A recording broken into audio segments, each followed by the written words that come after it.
Hello guys! Mapagpalang araw sa lahat, lalong sa lolang katulad ko. Ngayon magtuturon ako, bumili ang bunso kong anak ng pangturon dahil di siya nakapasok, linalagnat kasi uso ang lagnat ngayon. Ang anak kong bunso ay 21 years old na at nag-aaral siya ng college, working student siya. Natutuwa ako kasi proud ako sa bunso ko kasi nagsisikap talaga siya makapag-aral ng college. Kaya natutuwa ako kahit paano at saka malawak ang pag-unawa niya.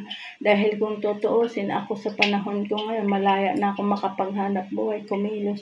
Pero hindi ako nakakakilos dahil ako nga ang nag-aalaga sa dalawa kong apo. Ang dalawa kong apo ako na talaga magmula sanggol lang nag-alaga. Kasi yung ama nga nila, hindi naman nakakatulong sa pag-aalaga dahil hindi na nga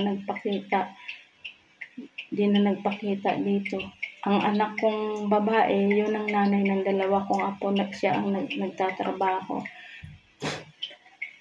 Ako, gusto ko din kumita ng pera pero hindi ako makakilos dahil sa ganitong sistema.